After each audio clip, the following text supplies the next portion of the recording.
Bonjour et bienvenue pour une nouvelle vidéo de Vol du Vol. Aujourd'hui, je suis avec Rémi et Henri au départ de Berga en Espagne.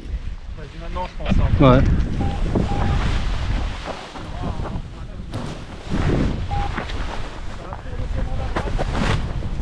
Oh. Ouais, vu.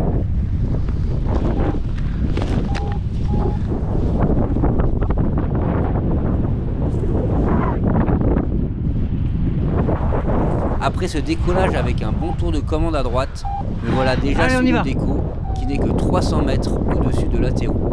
L'extraction, c'est vraiment un des moments importants du vol. Mais pour moi, ça se passe bien et j'arrive facilement à monter sur les hauts reliefs.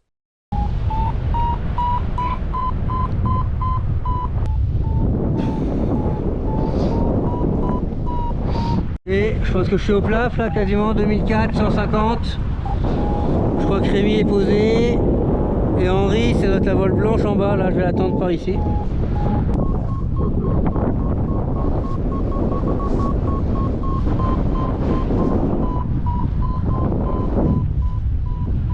Et on retrouve Henri. Excellent après 1h30 de vol.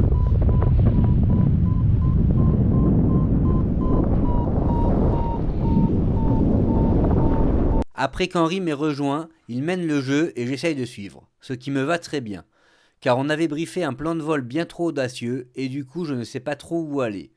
On arrive au massif de la Pedraforca et on enroule en même temps jusqu'à 3300 mètres. 3002, je pense qu'on est dans le plus 4 intégré. C'est pas mal!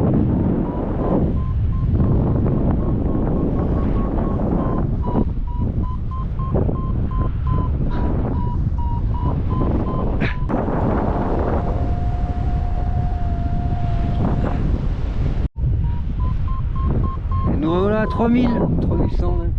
Oufissime!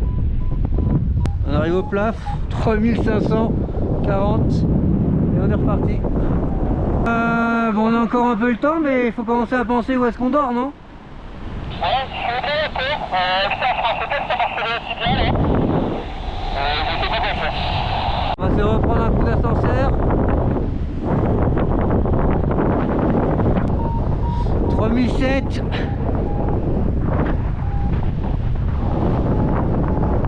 On vient de se sortir d'un petit point bas là. Comme vous avez pu voir, après la Pedraforca, on a mis le cap à l'ouest pour aller sur la Sierra del Cadi. Là ça marche vraiment bien et moi je me pose déjà la question d'où dormir. Mais on continue et on fera le plaf de la journée à 3007, puis demi-tour vers l'est. Je suis en mode suivi et je ne réfléchis pas trop au placement et on ne transite pas vraiment au-dessus de la crête et ça nous vaudra 2 points bas, dont un où la seule option de poser était un col. Mais on arrive à se refaire et on repart. Il n'y a pas beaucoup de vaches hein. J'étais sous cette montagne et failli poser au village et je me suis sauvé. Mais là il va falloir commencer à décider où est-ce qu'on va. Toi c'est magnifique. L'idée c'est de poser sur le plateau là où il y a le bâtiment et tout ça. Reçu.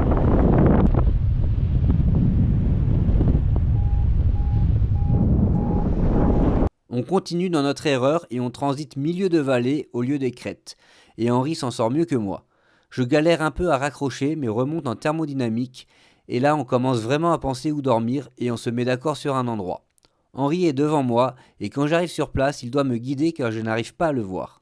Après une semaine de speedriding, une arrivée vent de cul et la sellette bien lourde, je me cratérise au sol. Attention ça arrive vite hein.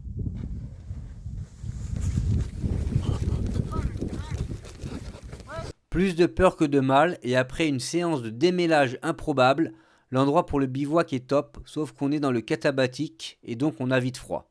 Après une rapide séance d'astronomie, on part dormir dans nos UV. Le lendemain, on a juste 400 mètres de dénive à monter pour arriver au sommet pour la prochaine journée de vol. J'y vais. Ouais vas-y.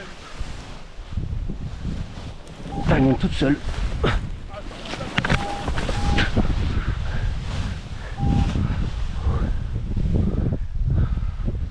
Est-ce que je vais réussir à le faire comme ça? Comme en kite? Allez, ouais. Excellent. Ça sert le speed riding.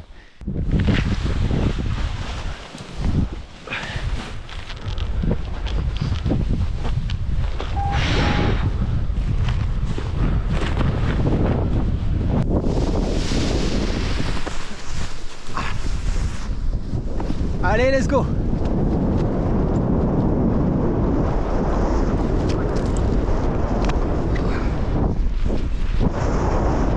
En bordure de nuages. 2009. Henri est devant là. 5 km devant, je pense. Je vais essayer de le rejoindre, mais j'ai mal mis mon cocon, fait chier.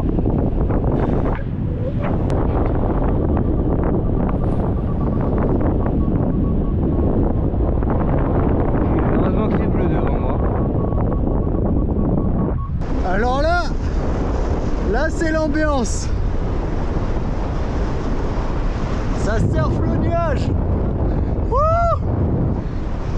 Je pense que j'ai juste en haut Rémi et Henri est juste devant là. Donc c'est cool, on a réussi à se rejoindre en l'air. Et on va essayer de poser là-bas à Targason. Petit résumé de la situation. Après mon décollage raté, Henri part sur la crête vers l'est, mais moi j'ai mal mis mon cocon et cela me gêne pour accélérer. Ça m'ennuie donc de partir en cross. Pendant ce temps-là, Rémi décolle 30 km plus à l'ouest et nous rejoint.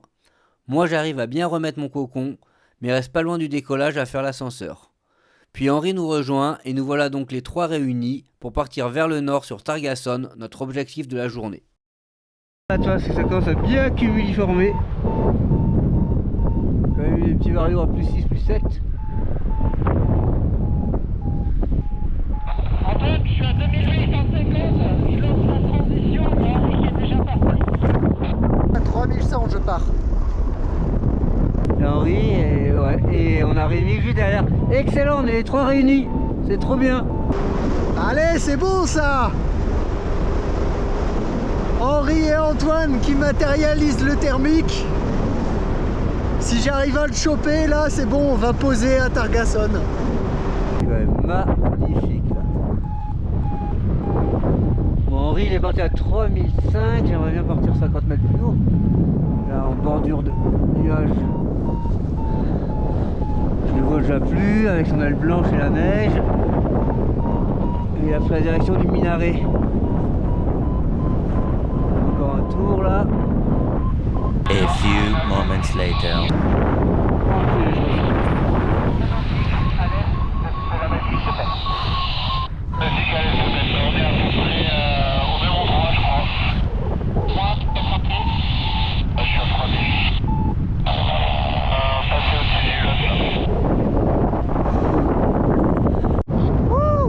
Le Canigou là-bas. Là-bas c'est la mer, on voit la Méditerranée. Perpignan. Oh là là. Là c'est la station de Font-Romeu. Le Carlite qui doit être quelque part par là. Après s'être retrouvés, Henri est devant et montre la voie pour Targason. On a 2 transitions à faire. Je pars en dernier pour avoir fait presque le plaf, mais j'arrive à retrouver un thermique directement à la suite de la première transition, alors que Rémi prospecte un peu plus. Ensuite, on trouve le thermique le plus puissant de la journée, et voulant partir plus haut qu'Henri, je fais un tour de trop et me retrouve un peu dans le nuage. Et bien nous arrivons au Mourou.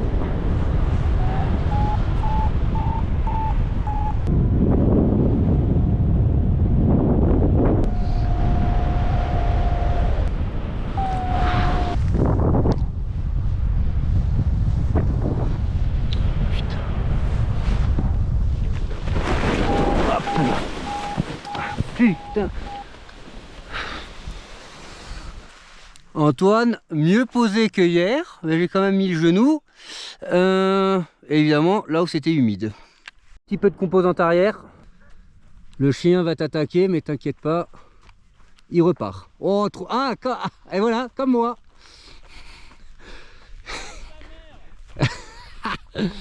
En arrivant au Mourou, comme je vois que ça monte bien de partout et que le nuage grossisse, je cherche à me poser directement. C'était plus facile de faire des 3-6 en speed riding qu'avec la grosse bâche. Mais je me pose bien mieux que la veille. Henri arrive juste après, alors que Rémi satellisé dans la stratosphère, s'offre un plané vers le nord et arrive à nous rejoindre en stop très rapidement. Pas de catabatique ce soir et on passe une super soirée. Décollage des Mourous.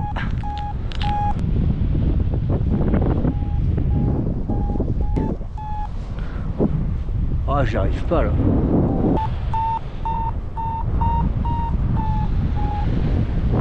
C'est pas évident de voler avec du vent.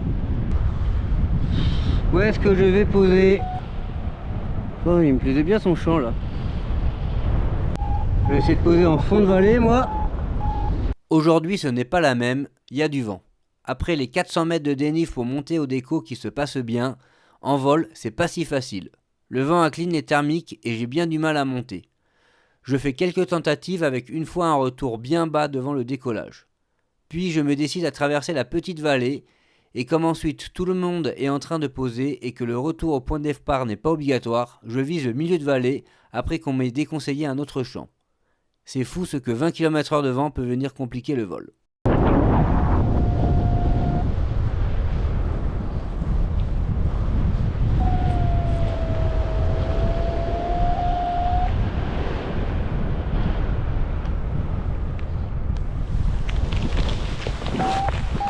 Bon, ben voilà ce qui conclut 3 jours de vol bivouac très sympa. Aujourd'hui, plus compliqué je pense que prévu ou que mon niveau. Mais voilà, découvert une super région que je connaissais vraiment pas. Voilà. Bah, on peut un peu voir ce qu'on a fait. On a décollé bien derrière il y a 2 jours. On allait en vol jusqu'au bout là-bas. On est revenu dormir là derrière ce dôme neige. Ensuite, hier, on est allé par là, on est revenu là. Hop, on s'est posé là derrière, on a dormi là, monté à pied cette montagne. Et aujourd'hui, voilà, tricoté là devant, j'ai réussi à traverser la vallée que j'appelle la vallée des Langoustines. Mais ça s'appelle pas tout à fait comme ça. Et voilà. Allez, à la prochaine. Et voilà, le taxi est arrivé. A bientôt pour de nouvelles aventures.